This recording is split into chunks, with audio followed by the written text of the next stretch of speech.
Hello everyone, so in this lecture we are going to discuss about the refraction from rarer to denser medium for concave spherical surfaces for virtual image। अब आपका क्या आ गया है, concave spherical surfaces लेना है और उसकी virtual image हमने बनानी है, राइट।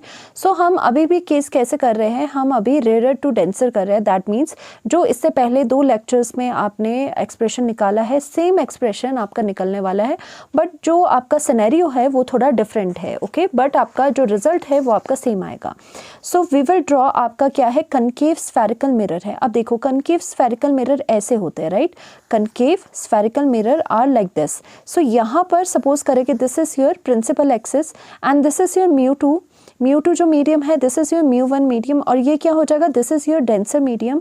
और कन्वीनियंस के लिए म्यू2 को आप हमेशा इन फॉर्मूलाज में डेंसर लोगे, सो दैट आपको फॉर्मूला देख के पता चल जाए कि म्यू2 कैसा था, डेंसर था, और ये आपका कैसा था, रेयर था, राइट।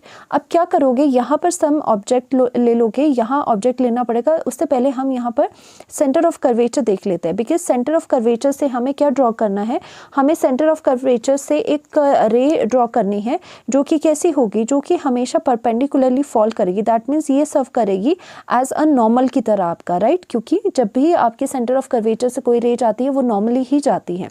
नाउ कम्स दी ओ आपका, दैट मीन्स जो ऑब्जेक्ट है, सपोज आपने ऑब्जेक्ट यहाँ पर रख दिया है, कहीं सपोज यहाँ पर रखा है, तो क्या हो जाएगा, जब ऑब्जेक्ट से यहाँ पर आपकी सपोज ये वाली इंसिडेंट रे आई, तो एक्चुअल में उसे जाना तो ऐसा चाहिए, थोड़ा वो क्या हो जाएगी, थोड़ी वो टिल्ट हो जाएगी इस तरफ को, बिकॉज आपका रेयर टू डेंसर आप जा रहे हो, तो जो बेंडिंग ऑफ लाइट होगी वो क्या होगी, टुवर्ड्स द नॉर्मल होगी। तो इस तरह से वो टुवर्ड्स द नॉर्मल की तरफ थोड़ा सा बेंड करेगी। ये वैसे नीचे से जानी चाहिए थी, ये थोड़ी सी बेंड हुई है, स्ट्रेट नहीं जा रही है, राइट। फिर आपका क्या हो जाएगा, यहाँ से आपका क्या हो जाएगा, पीछे पीछे आप लेके आओगे इसी रे को, इस वाली रे को पीछे लेके आओगे, तो यहाँ पर ये आपकी इमेज बना देगी, राइट। ये आपका बिल्कुल थोड़ा छोटा सा हो गया, बट आपको यहाँ इस तरह से ये इमेज यहाँ पर बनाएगी, जो कैसी बनेगी, जो कि आपकी वर्चुअल इमेज होगी, क्योंकि एक्चुअल में इंटरसेक्शन नहीं हुआ है। बेटर वे के लिए हम यहाँ पर देखेंगे इस डायग्राम को।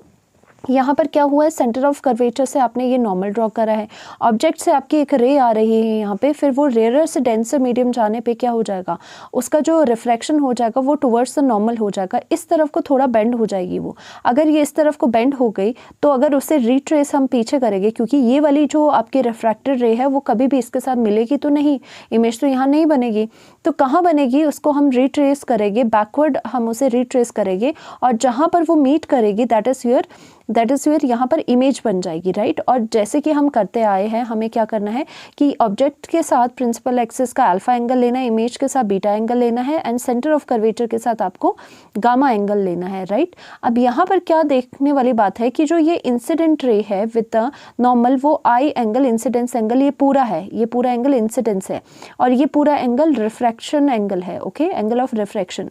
सो नाउ अगर ये वाला एंगल आर है, तो ये वाला छोटा सा जो एंगल है, जो ये आपका ये वाली जो रिफ्रैक्टेड रे आ रही है पीछे को डॉट में, और जो ये आपकी नॉर्मल रे है, ये आपस में क्या एंगल बना रही है, आर, क्योंकि ये वाला जो एंगल है वो इसके भी इक्वल है, ऑलराइट। सो दैट मीन्स ये छोटा सा एंगल जो दिखाई दे रहा है आपको इतना, वो रिफ्रैक्शन एंगल ही है, और ये पूरा बड़ा कितना है, एंगल आपका आई है, ऑलराइट। सो सिंप्लिसिटी के लिए हम और क्या करेंगे, ए और एम यहाँ पे परपेंडिकुलर ड्रॉ कर देंगे। सिमिलरली हमें क्या करना है, अप्लाई करना है Snell's law at the A, okay. तो हम क्या लिखेंगे, according to, we will write according to Snell's law, according to Snell's law at point A, at A Snell's law कितना हो जाएगा आपके पास, देखो यहाँ पर म्यू1 है, ओके, म्यू1 जो होगा उसका एंगल कितना आ जाएगा आपका, आई के साथ आपका साइन फंक्शन लग जाएगा। सो वी विल राइट म्यू1 जो है वो कितना हो जाएगा, साइन ऑफ आई हो जाएगा, इज इक्वल टू जो म्यू2 है उसके साथ कितना आएगा, साइन ऑफ आपका आर आ जाएगा, क्योंकि म्यू2 के साथ साइन ऑफ आपका आर आ जाएगा, राइट। एज हम लिखेंगे as angles are small, as angles आपके क्या है, स्मॉल है, एंगल्स आर स्मॉल। सो आपको ये बात का ध्यान रखना है कि अगर स्मॉल एंगल्स हैं, तो जो आपका साइन आई है उसको हम कैसे लिख सकते हैं, उसे आई भी लिख सकते हैं, एंड जो आपका साइन आर है उसको हम कैसे लिख सकते हैं, सिंपली आप उसको आर भी लिख सकते हो, क्योंकि एंगल स्मॉल है और स्मॉल वैल्यू आएगी, नियरली अबाउट सेम आएगी। So we will write mu one and i लिख लेंगे, इसको इज इक्वल टू म्यू2 लिखेंगे यहाँ पर, और यहाँ पर कितना है, यहाँ पर सिंपली आर लिखेंगे। This is your first equation. Alright, first equation हो गई। तो अब हम ट्राइंगल्स चूज करेंगे और यहाँ पे प्रॉपर्टी देखेंगे इन triangle, again in triangle AOC देखेंगे हम, ओके, AO एंड C देखेंगे। तो इसमें हमें क्या पता चला कि जो आपका I है, देखो angle triangle AO and C में हम देखेंगे कि आपका जो अल्फा प्लस जो I है, देखो ये वाला एंगल और ये वाला एंगल वो किसके इक्वल है, वो बाहर एक्सटीरियर एंगल गामा के इक्वल है। क्योंकि यहाँ पर भी अगेन कैसा केस हो जाएगा जैसे हम करते आए हैं, अगर ये ट्राइंगल है, suppose if this is your two angles, alpha है और यहाँ पे बीटा एंगल है, टू अगर आपके साइड के जो एंगल्स हैं उनका समीशन हमेशा बाहर के एंगल के इक्वल होता है। सो यहाँ से हम alpha plus beta is equal to gamma लिख सकते हैं। वही प्रॉपर्टी हम AOC ट्राइंगल में लगा रहे हैं, AOC ट्राइंगल में लगा रहे हैं, ये वाला एंगल प्लस ये वाला angle, that means alpha plus I कितना हो जाएगा, इज इक्वल टू ये थर्ड का बाहर वाला angle, that means gamma. So हम क्या लिख सकते हैं यहाँ से, that means alpha plus I is equal to आपका कितना हो जाएगा, गामा। बट हमें नीड किसकी होती है, हमें नीड होती है I और रिफ्रैक्टेड एंगल की। सो यहाँ से हम लिख सकते हैं कि I की वैल्यू कितनी आ जाएगी, I इज इक्वल टू आपका कितना हो जाएगा, यहाँ पर gamma minus of, this is your gamma minus of alpha हो जाएगा, this is your second equation. Alright, now in triangle again your AIC, in triangle AIC में क्या हो जाएगा कि again AI and C, again आपका क्या हो जाएगा, R जो है angle R plus angle beta is equal to angle gamma हो जाएगा। ओके, ऑपोजिट एंगल का sum is equal to outer वाले एंगल का सम इज इक्वल टू, आप क्या करेंगे कि gamma is equal to R plus beta हो गया। अगेन हमें R की वैल्यू चाहिए होती है, so now R is equal to gamma minus beta हो गया। Now this is third equation, first second and third equation. So from हम लिख सकते हैं यहाँ पर, so from first second and third equation, from first second and third equation आपके पास क्या है, यहाँ पर μ1 और I की जगह आप क्या लिख सकते हो, गामा माइनस ऑफ अल्फा लिख सकते हो, राइट। फिर यहाँ से कितना आ जाएगा, μ1, यहाँ से कितना हो जाएगा, gamma minus of alpha is equal to यहाँ पर μ2 और यहाँ पर कितना हो जाएगा, गामा माइनस ऑफ बीटा हो जाएगा, राइट। सो यहाँ पर हम क्या लिख सकते हैं, as the angles are small, so जो अल्फा है या फिर कोई भी एंगल है, we can write it as the tan of alpha और tan ऑफ गामा, इस तरह से। ओके, हम अल्फा को tan ऑफ अल्फा लिख सकते हैं, बीटा को tan ऑफ बीटा लिख सकते हैं, बिकॉज एंगल्स आर स्मॉल, उसका कोई फर्क इसमें नहीं पड़ने वाला, राइट। नाउ μ1 आपका इतना आ गया, तो यहाँ पर आपका कितना हो जाएगा, tan ऑफ, हम यहाँ पे गामा लिखेंगे माइनस tan ऑफ आपका यहाँ पे अल्फा लिखेंगे इज इक्वल टू μ2 और यहाँ पर कितना हो जाएगा, tan ऑफ गामा हो जाएगा माइनस आपका tan ऑफ यहाँ पर बीटा हो जाएगा। ऑलराइट, सो नाउ आपका जो tan होता है वो परपेंडिकुलर अपॉन बेस होता है। वी नो दैट जो आपका tan होता है वो कैसा होता है, परपेंडिकुलर अपॉन बेस होता है। तो हर एक ट्राइंगल में जहाँ पर एंगल आपका गामा है, अल्फा है, हम इनकी वैल्यूज निकालेंगे। तो आपका जो गामा एंगल है, गामा ये वाला एंगल है, तो गामा के लिए परपेंडिकुलर अपॉन बेस कितना हो जाएगा, परपेंडिकुलर ये हो जाएगा, बेस आपका MC हो जाएगा, AM अपॉन MC। सो हम यहाँ पे राइट करेंगे μ1 और यहाँ पर tan गामा के लिए AM अपॉन आपका CM हो जाएगा, राइट। अब यहाँ पर कितना है, माइनस। अब आप tan ऑफ अल्फा देखोगे, अल्फा एंगल यहाँ है, उसका tan देखना है तो क्या है, परपेंडिकुलर ये है, अपॉन बेस क्या है, OM, AM अपॉन OM आ जाएगा। So we will write AM upon OM हो जाएगा और यहाँ पर इज इक्वल टू μ2 और tan ऑफ गामा ऑलरेडी आपका सेम है तो कितना हो जाएगा, AM अपॉन CM है, minus of tan of beta कितना हो जाएगा, बीटा यहाँ है तो ये AIM जो ट्राइंगल है उसमें AM अपॉन MI हो जाएगा आपका, राइट। AM अपॉन MI हो जाएगा, राइट। सो यहाँ से AM कैंसिल आउट हो जाएगा, म्यू अंदर भी आप कर सकते हो यहाँ पर ऐसे, या फिर बाहर भी रहने दे सकते हो, 1 अपॉन CM कर सकते हो, माइनस 1 अपॉन OM आ गया इज इक्वल टू μ2 और AM कैंसिल आउट हो गया, बाहर कॉमन लेके AM इसके साथ कैंसिल आउट हो जाएगा। Now this is 1 upon CM minus 1 upon MI हो जाएगा। अब हमें लिखना है यहाँ पर कि आपके जो M पॉइंट है एंड P पॉइंट है आर वेरी क्लोज, तो आप क्या लिखोगे, M and P are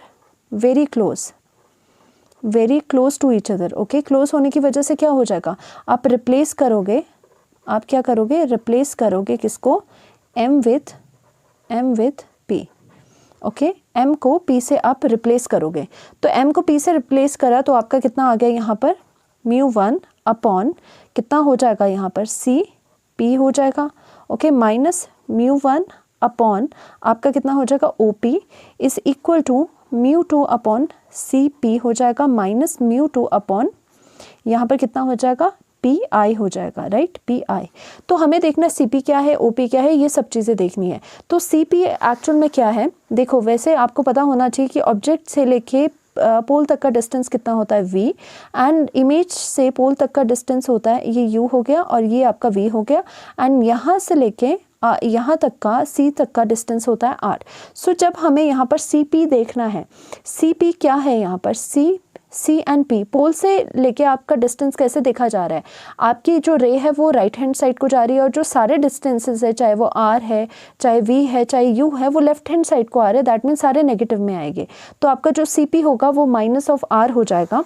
so हम यहाँ पे CP की वैल्यू लिखेंगे माइनस ऑफ R μ1 और यहाँ पर कितना है माइनस ऑफ R हो जाएगा, माइनस ऑलरेडी था, μ1 हम करेंगे OP देखेंगे हम क्या है OP यानी कि P से लेके O तक का डिस्टेंस कितना है आपका, P से लेके O तक का डिस्टेंस U है बट वो माइनस ऑफ U में आ जाएगा। तो यहाँ पर क्या राइट करेंगे माइनस ऑफ U आप यहाँ पे राइट करोगे इज इक्वल टू μ2 और आपका CP अगेन क्या हो जाएगा माइनस ऑफ R हो जाएगा माइनस ऑफ μ2 और PI कितना है आपका P से लेके I V है वैसे माइनस V है और वो माइनस ऑफ V हो जाएगा। सो यहाँ पर कितना हो गया आपका डिवाइडेड बाय माइनस ऑफ यहाँ पर V हो जाएगा, ऑलराइट।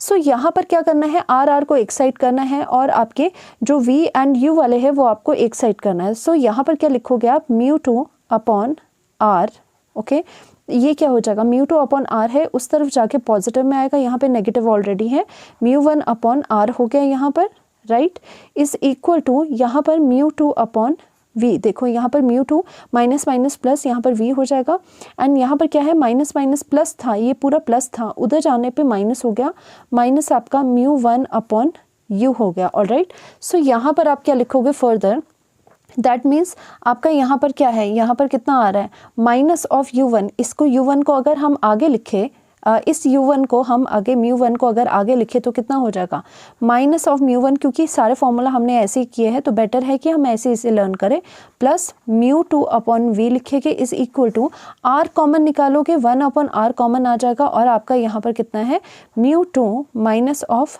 μ1 हो जाएगा, राइट। सो अगेन फॉर्मूला अगर देख सकते हो तो आपका बिल्कुल सेम है, सिनेरियो डिफरेंट हमने कर लिया था, हमने यहाँ पर कनकेव स्फेरिकल सरफेसेस लिए थे, बट अगेन आपका जो सारा ये चल रहा है वो कैसा है रेयरर, ये आपका रेयरर टू डेंसर है। सो रेयरर टू डेंसर है तो आपका फॉर्मूला भी आपका सेम ही रहेगा जैसे आपने प्रीवियस लेक्चर्स में करा है। Thank you so much.